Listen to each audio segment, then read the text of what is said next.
نحمده ونصلي على رسوله الكريم اما بعد فاعوذ بالله من الشيطان الرجيم بسم الله الرحمن الرحيم رب اشرح لي صدري ويسر لي امري واحلل عقدة من لساني يفقهوا قولي ربنا زدنا علما۔ آج ہم حدیث نمبر 78 پڑھیں گے باب الیقین والتوکل سے، توکل اور یقین کے باب میں سے۔ عن جابر رضی اللہ عنہ انہ غزا مع النبی صلی اللہ علیہ وسلم قبل نجد فلما قفل رسول اللہ صلی اللہ علیہ وسلم قفل معهم فأدركتهم القائلة في واد كثير العضاد فنزل رسول الله صلى الله عليه وسلم وتفرق الناس يستظلون بالشجر ونزل رسول الله صلى الله عليه وسلم تحت سمرة فعلق بها سيفه ونمنا نومة فإذا رسول الله صلى الله عليه وسلم يدعونا وإذا عنده أعرابي فقال إن هذا اخترت علي سيفي وأنا نائم فاستيقظت وهو في يده سلطا قال من يمنعك مني قلت الله ثلاثا ولم يعاقبه وجلس متفق عليه۔ حضرت جابر رضی اللہ تعالی عنہ کہتے ہیں کہ انہوں نے اطراف نجد کے ایک غزوہ میں حضور صلی اللہ علیہ وسلم کے ساتھ شرکت کی۔ جب رسول اللہ صلی اللہ علیہ وسلم واپس ہوئے تو وہ بھی آپ کے ہمراہ ہی واپس آئے۔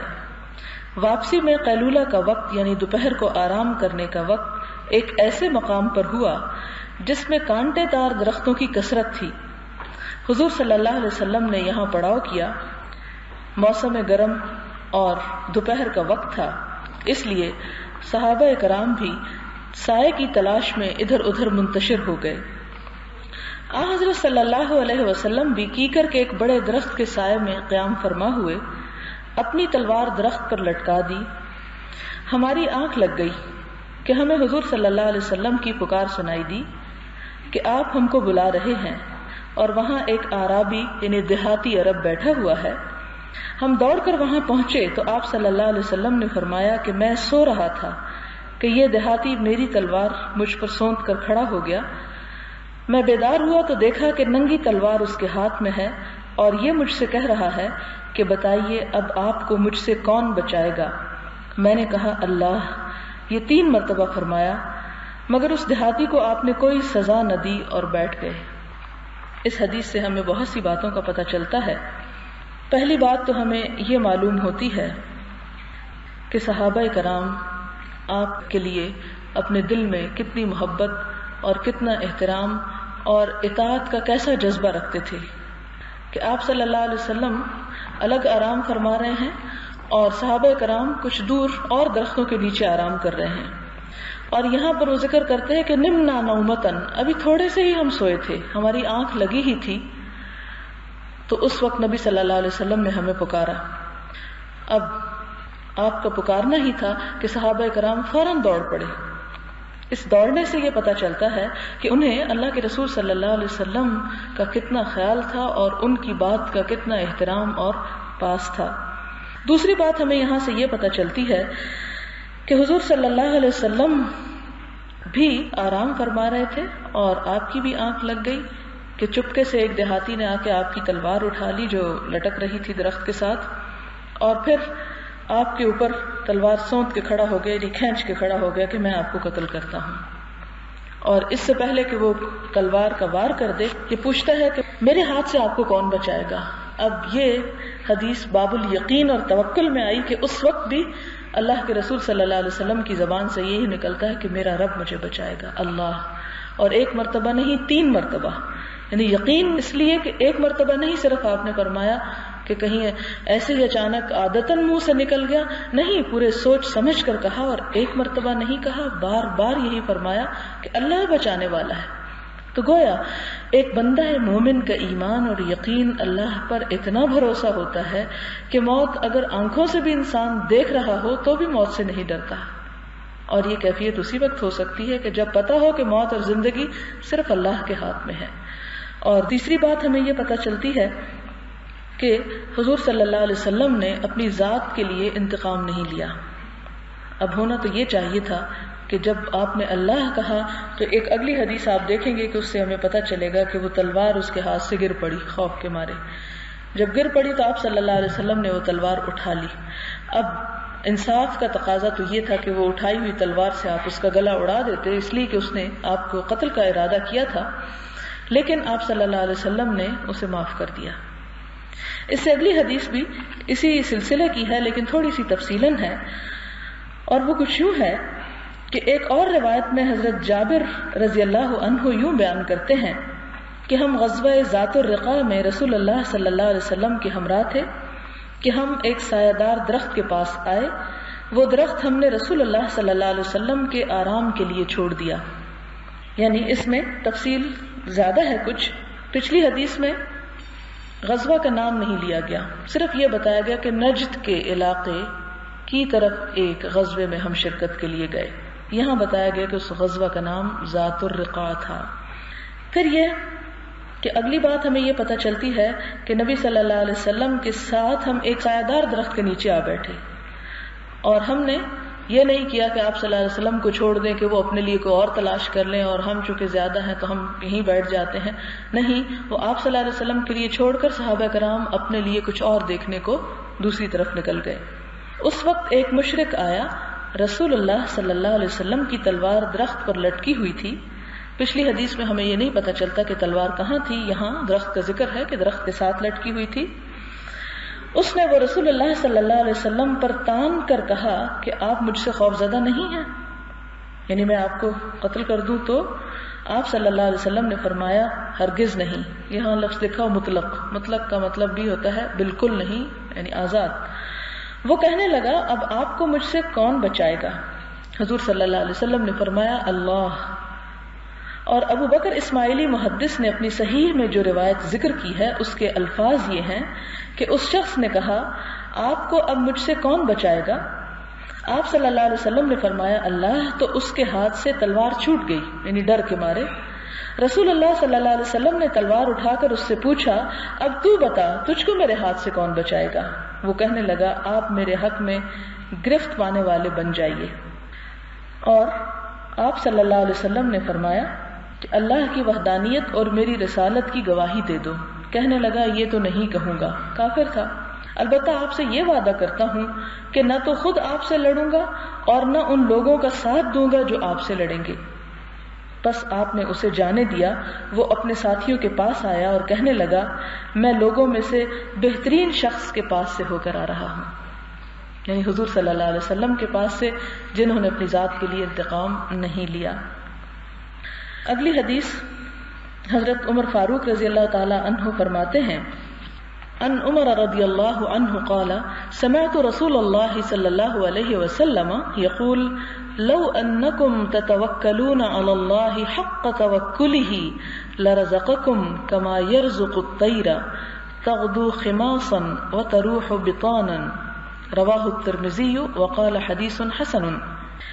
حضرت عمر فاروق رضی اللہ تعالی عنہ سے روایت ہے، کہتے ہیں کہ میں نے نبی صلی اللہ علیہ وسلم سے سنا جب آپ فرما رہے تھے کہ اگر تم اللہ پر ایسا توکل کرو جیسا توکل کرنے کا حق ہے تو وہ تمہیں اس طرح رزق دے گا جیسے وہ پرندوں کو رزق فراہم کرتا ہے، کیونکہ پرندوں کے پاس کوئی بھی ایسا مستقل ذریعہ نہیں ہوتا کہ جس سے وہ کھا سکیں.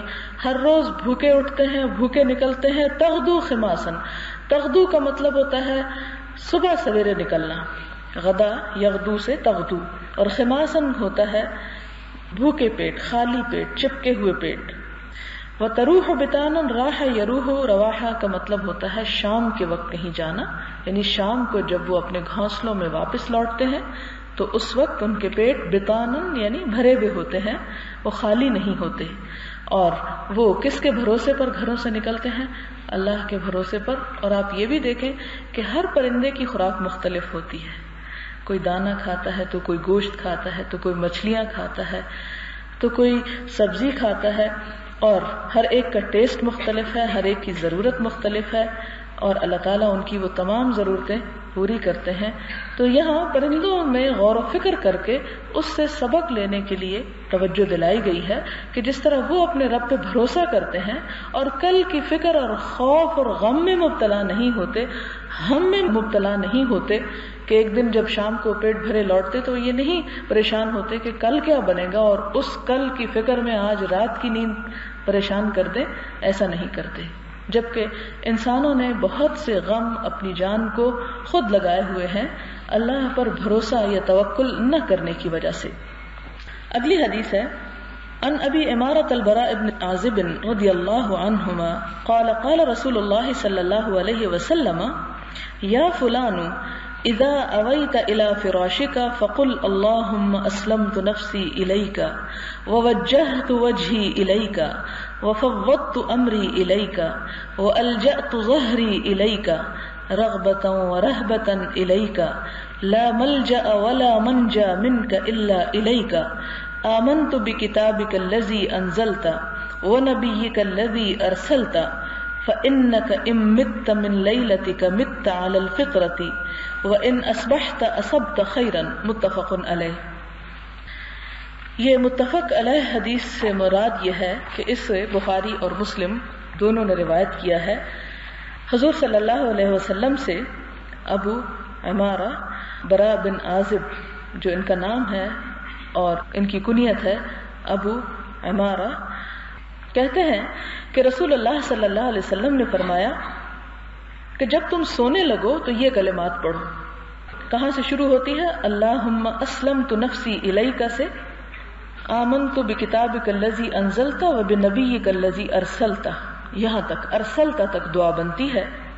یہاں تک رات کو سوتے وقت جو شخص یہ پڑھے اس کا ترجمہ یہ ہے اے اللہ میں نے اپنے آپ کو تیرے حوالے کیا اور اپنا چہرہ تیری جانب متوجہ کیا اور اپنے کام تجھے سونپے، اپنی پیٹھ تیری جانب خم کی تیرے ڈر اور ثواب کی امید میں. نہ تیرے سوا کوئی ٹھکانہ ہے نہ نجات کی راہ ہے. میں تیری نازل کردہ کتاب اور تیرے مبعوث رسول پر ایمان لایا. بس اگر اس رات تیرا انتقال ہو جائے تو تیری موت فطرت پر ہوگی، اور اگر صبح زندہ اٹھے تو خیر اور خوبی پاؤ گے. یعنی اس دعا کے پڑھنے کا فائدہ یہ ہے کہ اگر کوئی شخص یہ پڑھ کر رات کو مر جاتا ہے اور دوبارہ اٹھ نہیں پاتا تو وہ اس طرح ہے گویا کہ وہ فطرت پر مرا. فطرت پر مرنے سے مراد یہ ہے کہ اسلام پر مرا، اللہ کا ذکر کر کے مرا، اور آخری کلام اور آخری بات جو تھی وہ رب کے اوپر بھروسہ اور توکل کرنے کی تھی.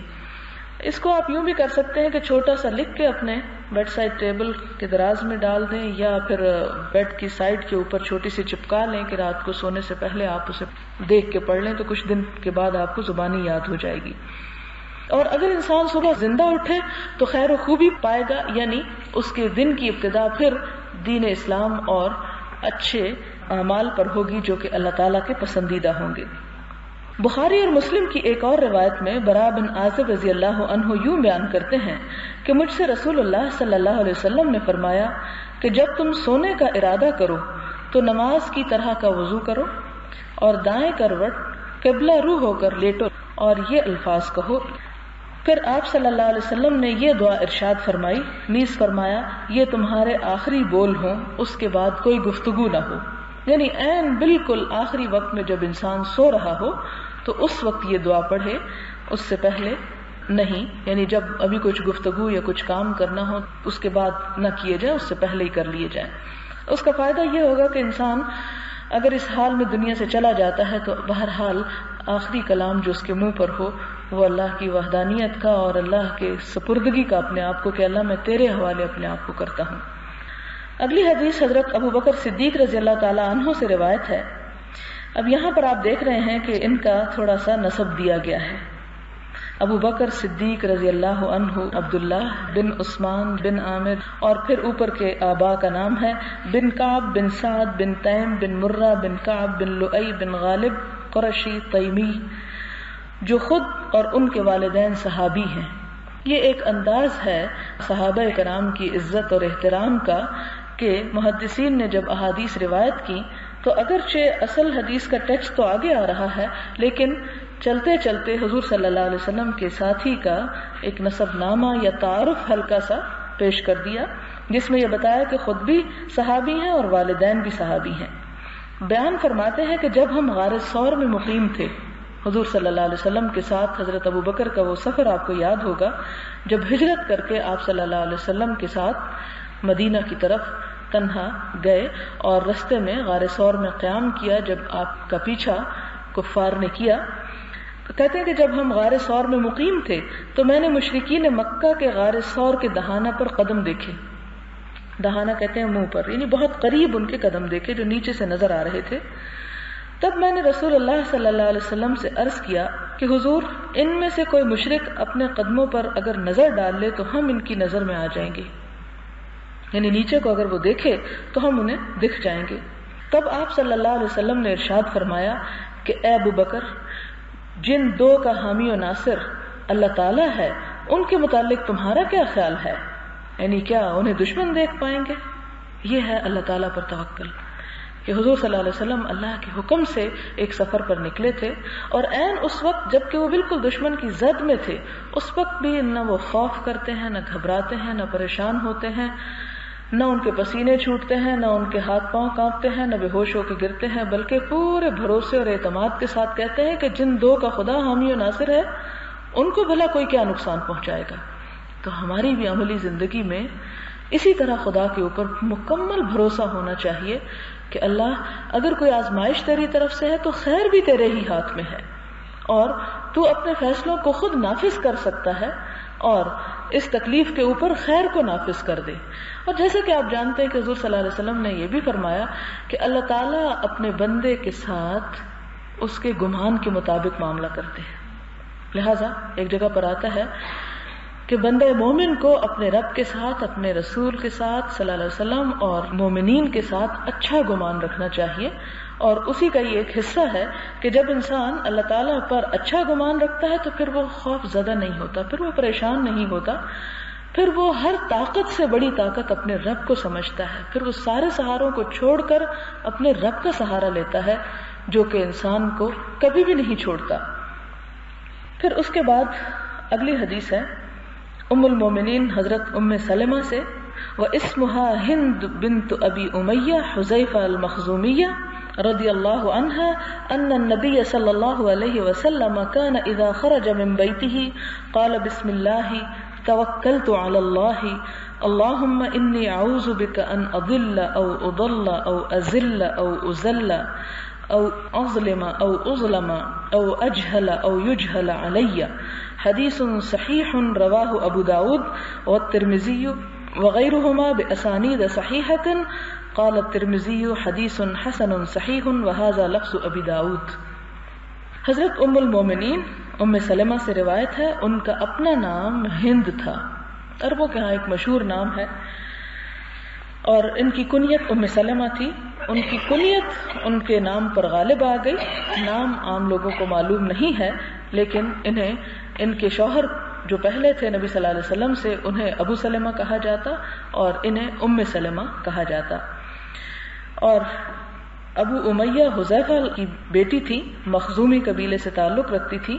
کہتی ہیں کہ نبی صلی اللہ علیہ وسلم جب اپنے گھر سے نکلا کرتے تھے تو یہ دعا پڑھتے تھے، بسم اللہ، اللہ کے نام کے ساتھ، توکلت علی اللہ، میں نے اللہ پر توکل کیا، اللہم، اے اللہ، انی اعوذ بک، میں تیری پناہ چاہتا ہوں، ان اضل، کہ میں بھٹکوں، گمراہ ہوں، او اضل، یا مجھے گمراہ کیا جائے، او ازل، یا میرا قدم پھسل جائے، ذلت قدم کہتے ہیں قدم پھسلنے کو، کہ میں پھسل جاؤں، او ازل، یا مجھے پھسلایا جائے، او اظلم، یا میں کسی پہ ظلم کروں، او اظلم، یا مجھ پہ کوئی ظلم کیا جائے، او اجہل، یا میں جہالت برتوں، او یجہل علی، یا مجھ پر جہالت برتی جائے۔ یہ بڑی خوبصورت دعا ہے، بہت مختصر ہے۔ یہاں یہ بتایا جا رہا ہے کہ یہ ابو داؤد کے لفظ ہیں، جو دوسرے الفاظ میں نے خود یاد کیے ہوئے ہیں وہ دوسرے شاید ترمذی کے الفاظ ہیں، اور ترمذی نے اس حدیث کو حسن صحیح کہا ہے، جس کا معنی یہ ہے کہ ایک چینل سے یہ حدیث حسن روایت ہوئی ہے اور دوسرے سے یہ صحیح سند کے ساتھ روایت ہوئی ہے۔ بہرحال حدیث صحیح ہے، اور اس دعا کو بھی ضرور یاد کر لیں۔ اس کا طریقہ ایک چھوٹا سا آپ یوں کریں کہ چھوٹی سی ڈائری اگر اپنے بیگ میں آپ رکھیں اور اس پر لکھا ہوا ہو، جب آپ گاڑی میں بیٹھ جائیں تو کھول کر اس دعا کو پڑھ لیں. جو دوسری جگہ یہ حدیث آتی ہے اس میں یہ الفاظ بھی آتے ہیں کہ حضور صلی اللہ علیہ وسلم جب اپنے گھر سے نکلتے تو ایک دفعہ آسمان کی طرف دیکھتے ہوئے یہ دعا پڑھتے: اللہم انی اعوذ بک ان اضل او اضل او ازل او ازل او اظلم او اظلم او اجہل او یجہل علی. کتنی خوبصورت دعا ہے کہ جب انسان گھر سے نکلتا ہے تو بہت سے خطرات اس کا انتظار کر رہے ہوتے ہیں، تو ایسے میں انسان جب اللہ پر توکل کر کے نکلتا ہے اور اللہ پر بھروسہ کر کے نکلتا ہے، یقین اور اعتماد اور توکل کے ساتھ، تو اللہ تعالیٰ اسے اپنی پناہ دیتے ہیں اور ہر طرح کی شر سے محفوظ رکھتے ہیں. پھر اسی طرح 10ویں حدیث ہے اس باب کی. ان انس رضی اللہ عنہ قال قال رسول اللہ صلی اللہ علیہ وسلم من قال یعنی اذا خرج من بیتہ، جس نے یہ کہا یعنی جب وہ اپنے گھر سے نکلا، بسم اللہ توکلت علی اللہ ولا حول ولا قوۃ الا باللہ. یہ بھی ایک گھر سے نکلنے کی دعا ہے اور اس میں بھی اللہ پر توکل کا اظہار ہے بندہ مومن کی طرف سے. یقال لہ، تو اسے کہا جاتا ہے ہدیت وکفیت ووقیت، کہ تم ہدایت پا گئے اور تم بچا لیے گئے، اللہ تمہیں کافی ہو گیا. ووقیت، اور تم محفوظ کر لیے گئے، وقایا یعنی بچائے گئے. وتنحى عنہ الشیطان، اور شیطان اس سے بھاگ جاتا ہے.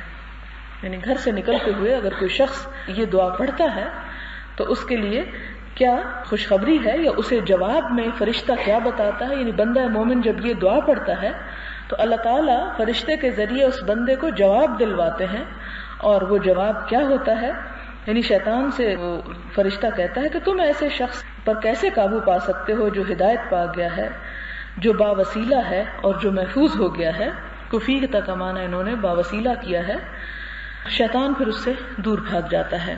اسے بھی ابو داؤد اور ترمذی اور نسائی نے روایت کیا ہے. اور قال ترمذی حدیث حسن، اور ابو داؤد نے اس پر اضافہ کیا ہے اور وہ کہتے ہیں فیقول، کہتے ہیں کہ یعنی الشیطان لشیطان آخر کیف لک برجل قد ہدی وکفی ووقی. وہ کہتے ہیں کہ یہ فرشتہ نہیں بلکہ ایک شیطان دوسرے شیطان سے کہتا ہے کہ تمہارے ہاتھ سے یہ بندہ چھوٹ گیا، اب تمہارا اس پہ کیا زور ہوگا. یہ جو گھر سے نکل رہا ہے اور اس دعا کے حصار کے ساتھ نکل رہا ہے وہ تو بچا لیا گیا اور ہدایت پا گیا اور رہنمائی پا گیا اور محفوظ کر لیا گیا. لہٰذا وہ اس بندے سے پھر مایوس ہو جاتا ہے اور اسے گمراہ نہیں کر سکتا. اسی طرح اگلی حدیث ہے کہ نبی صلی اللہ علیہ وسلم کے عہد میں 2 بھائی تھے. ان میں سے ایک بھائی تو حضور صلی اللہ علیہ وسلم کی خدمت میں حاضر باش تھا، مگر دوسرا فکر معاش میں مشغول تھا.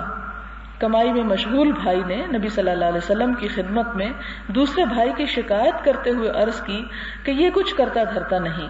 آپ صلی اللہ علیہ وسلم نے فرمایا ہو سکتا ہے اسی کے سبب تمہیں رزق ملتا ہو. مسلم کی شرط کے مطابق صحیح سندوں سے امام ترمذی رحمۃ اللہ علیہ نے یہ روایت بیان کی ہے. کیا خوبصورت حدیث ہے کہ 2 بھائی تھے، ایک دنیا کمانے میں لگا رہتا اور دوسرے کو حضور صلی اللہ علیہ وسلم سے زیادہ محبت تھی، وہ ان کی خدمت میں حاضر رہتا. اور ظاہر ہے کہ آپ کی خدمت میں حاضر رہنے کا مطلب یہ ہے کہ کچھ سیکھتا سکھاتا ہوگا یا آپ کے کسی کام آتا ہوگا. تو اس پر جو کمانے والا بھائی تھا، ظاہر ہے وہ دنیا کے جھمیلوں میں انسان تھک جاتا ہے، پریشان ہوتا ہے. تو وہ پریشان ہو کر ایک دن نبی صلی اللہ علیہ وسلم کے پاس آتا ہے اور کہتا ہے کہ یا رسول اللہ صلی اللہ علیہ وسلم، یہ میرا بھائی جو ہے یہ کوئی کام نہیں کرتا. تو اس پر آپ صلی اللہ علیہ وسلم بجائے اس کے اس بھائی کو جو آپ کی خدمت میں تھا اسے کچھ ملامت کرتے، اس دوسرے کی ہمت افزائی کی کہ تم اس پریشانی میں مبتلا نہ ہو کہ تمہیں اس کو کھلانا پڑتا ہے. ہو سکتا ہے کہ اس کی اس نیکی کی وجہ سے کہ یہ دن رات اپنے آپ کو دین کے کاموں میں مشغول رکھتا ہے، نبی صلی اللہ علیہ وسلم کے ساتھ رہتا ہے، تو اس کی برکت کی وجہ سے تمہیں بھی رزق ملتا ہو. اور یہ بڑی حقیقت ہے کیونکہ رزق کا اصل جو سورس ہے یا جو اصل جس کے پاس اس کا سارا کنٹرول ہے وہ حقیقت میں تو اللہ تعالیٰ ہی کی ذات ہے. اور جیسا کہ آپ جانتے ہیں کہ جو شخص دین کے علم حاصل کرنے کے لیے اخلاص نیت کے ساتھ نکلتا ہے، ایک تو وہ نیت ہوتی ہے نا اچھا ذرا دین پڑھ لیں اور پھر اس سے دنیا میں شہرت کما لیں، تو وہ تو پھر بد نیت ہی ہو گئی. لیکن جو شخص واقعی اللہ کی رضا کے لیے، اللہ کی خوشی کے لیے گھر سے اس کام کے لیے نکلتا ہے اور وہ اپنے آپ کو ان کاموں میں مصروف کرتا ہے، تو جیسا کہ آپ کو پہلے بھی بتایا گیا تھا کہ تمام کائنات اس کے لیے دعائیں کرتی ہے. حتیٰ کہ سمندر کی مچھلیاں بھی اس کے لیے دعائیں کر رہی ہوتی ہیں. تو ظاہر ہے کہ جب وہ اس کے لیے دعائیں کرتی ہیں تو ان دعاؤں میں یہ بھی ہوتا ہوگا کہ اس کے لیے ہر طرح کی آسانی پیدا کر دے، چونکہ اس کی کفالت کا ذمہ یوں محسوس ہوتا ہے کہ اس کے بھائی کے ذمہ ہوگا، اس لیے وہ اس پر پریشان ہوتا ہوگا. لیکن اب سوال یہ پیدا ہوتا ہے کہ کیا اس کا مطلب یہ کہ سب لوگ کام کاج چھوڑ کر تو سب بیٹھ جائیں پڑھنے لکھنے اور کوئی بھی دنیا کا کام نہ سنبھالے اس لیے کہ اسی میں بھلائی اور خیر ہے؟ یہ مراد نہیں ہے اس سے. اصل بات یہ کہ دین ایک معتدل دین ہے، دین ایک ہماگیر دین ہے. دین میں کوئی بھی ایکسٹریمٹی نہیں کہ ایک طرف انسان لگ جائے اور دوسری طرف کو بھلا دے. لیکن جہاں پر ہم دیکھتے ہیں کہ علم حاصل کرنا بہت بڑی نیکی ہے، وہاں پر ہم یہ بھی دیکھتے ہیں کہ تجارت کرنا اور اپنے ہاتھ سے کمائی کرنا اور محنت کرنا اور خون پسینہ ایک کرنا وہ بھی اللہ کے نزدیک بڑا ہی پسندیدہ کام ہے. اور اس کے بارے میں بھی خوشخبری ہے کہ اچھا امانت دار تاجر جو ہے وہ قیامت کے دن انبیاء اور شہداء کی رفاقت میں ہوگا، اور اس کے بھی بڑے درجات ہیں. رزق حلال کمانا جو ہے وہ بھی عین عبادت ہے. لیکن اگر سب لوگ رزق ہی کے کمانے کے دھندے میں الجھ جائیں تو علم حاصل نہیں کیا جا سکتا، کیونکہ علم کے میدان کے لیے بھی ایسے لوگ ہونے چاہیے کہ جو باقی تمام مصروفیات کو چھوڑ کر اپنے آپ کو یکسوئی کے ساتھ اس کام کے لیے وقف کر دیں. اس لیے کہ جیسا کہ آتا ہے کہ وَلْتَكُمْ مِنْكُمْ أُمَّةٌ، تم میں سے ایک گروہ یا ایک امت تو ایسی ضرور ہونی چاہیے کہ جو نیکی کا حکم دے اور برائیوں سے روکے. اور اسی طرح ایک سورۃ التوبہ میں بھی آپ دیکھیں گے انشاءاللہ کہ اللہ تعالیٰ فرماتے ہیں وَلَوْلَا نَفَرَ مِنْ كُلِّ فِرْقَةٍ طَائِفَةٌ لِيَتَفَقَّهُوا فِي الدِّينِ وَلِيُنذِرُوا قَوْمَهُمْ إِذَا رَجَعُوا إِلَيْهِمْ، کہ ایسا کیوں نہیں ہوا کہ ہر گروہ میں سے کچھ لوگ تو اپنے گھروں سے نکلتے تاکہ وہ دین میں سمجھ بوجھ پیدا کریں اور واپس آ کر اپنی قوم کے لوگوں کو آگاہ کریں جب وہ خود سمجھ بوجھ پیدا کر لیں. تو ایسا ہے کہ کچھ لوگوں کو تو یہ کام کرنا ہے دنیا کے معاش کے دوسرے کاموں سے فارغ ہو کر یا انہیں تھوڑا پس پش ڈال کر. ایسی صورت میں اگر کوئی یہ کام بھی کر رہا ہے تو جیسا کہ ہمارے معاشرے میں بھی علم کیوں اٹھ گیا ہے، اس کی وجہ یہ ہے کہ خاص طور پر دین کے علم سے چونکہ دنیا تو نہیں بنتی، تو جب سے لوگوں کے اندر دنیا کی محبت بڑھی تو انہوں نے اس چیز کو ترک کر دیا اور اسے پس پش ڈال دیا، جس کا نتیجہ یہ نکلا کہ امت کے اوپر جہالت نے قبضہ کر لیا. کیونکہ ہم دیکھتے ہیں کہ حضرت عمر رضی اللہ تعالیٰ عنہ کے زمانے میں ہی انہوں نے اس ضرورت کو محسوس کر لیا کہ جو لوگ یعنی اس کام کو لگیں گے، اپنے آپ کو مصروف کر دیں گے تو پھر ان کے کمائی کا ذریعہ اور کوئی نہیں رہے گا. تو آپ نے فوراً ان کی تنخواہوں کا بندوبست کیا، اور پورے علاقے میں، آپ کا علاقہ کوئی چھوٹے سے مملکت نہ تھی، 40,000 مربع میل پر پھیلا ہوا علاقہ تھا، اور اس زمانے میں کوئی تیز رفتار گاڑیاں اور جہاز بھی نہیں ہوتے تھے. گھوڑوں کے اوپر آیا جایا کرتے تھے لوگ یا اونٹوں کے اوپر آتے جاتے تھے، اور کئی کئی دن کے سفر ہوتے تھے. اس میں آپ دیکھیں کہ آپ نے ایک تہیہ کر رکھا تھا کہ پوری امت میں سے ایک شخص بھی جاہل نہیں چھوڑوں گا. اس لیے آپ نے ابو سفیان نامی ایک شخص کو مقرر کیا کہ وہ جائے اور ہر قبیلے کے پاس جا کر ان سے قرآن سنے، اور جس شخص کو کسی قبیلے میں سے قرآن کی کم از کم ایک آیت نہ آتی ہو اسے پکڑ کر سزا دے.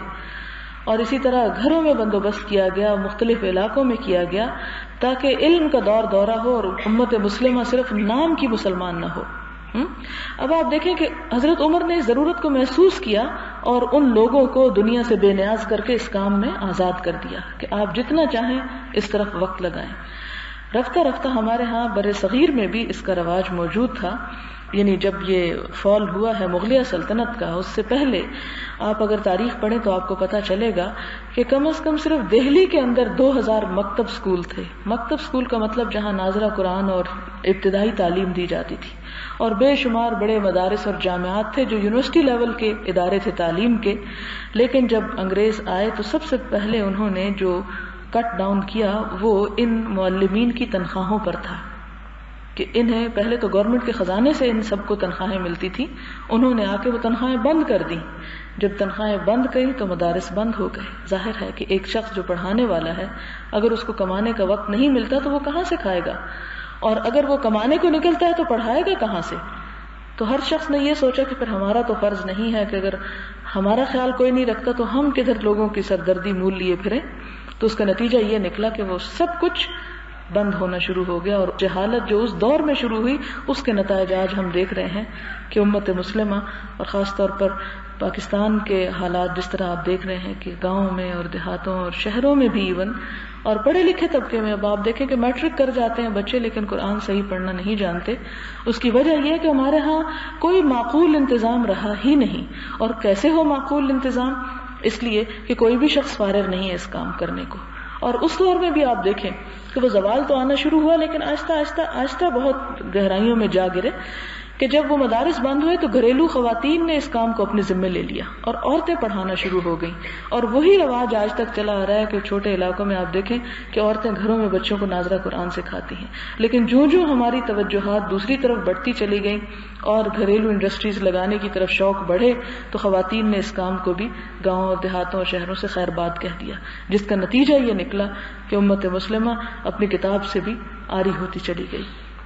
تو یہاں اس حدیث میں سمجھانا یہ مطلوب ہے کہ اگر کچھ لوگ اپنے آپ کو دین کے کام کے لیے وقف کرتے ہیں تو انہیں ملامت نہیں کرنا چاہیے کم از کم، بلکہ انکریج کرنا چاہیے. اور نبی صلی اللہ علیہ وسلم نے اسے انکریج کیا کہ ہو سکتا ہے کہ اللہ نے اس کا رزق تمہارے پاس لکھ دیا ہو اور تمہیں جو مل رہا ہے وہ بھی اس کی وجہ سے خدا تمہیں دے رہا ہو. کیونکہ آپ کو معلوم ہے کہ اصحاب صفہ میں 400-500 کے قریب لوگ تھے. مختلف روایات میں یہ فگر مختلف ہے، ایک روایت میں 400-500 کے قریب آتا ہے کہ جن کا مستقل طور پر کام یہ تھا کہ وہ نبی صلی اللہ علیہ وسلم کی خدمت میں حاضر رہتے، جس مہم پر آپ چاہتے انہیں بھجوا دیتے، اور اگر کوئی ایسی سچ مہم نہ ہوتی تو وہ لوگ وہیں پر بیٹھ کر نبی صلی اللہ علیہ وسلم سے ایک طرح سے دن رات علم حاصل کیا کرتے تھے. اور یہ دراصل ایک پہلی یونیورسٹی تھی اسلامی امت کی، اس امی قوم کے اندر جس کے پاس علم نام کی کوئی بھی چیز نہ تھی.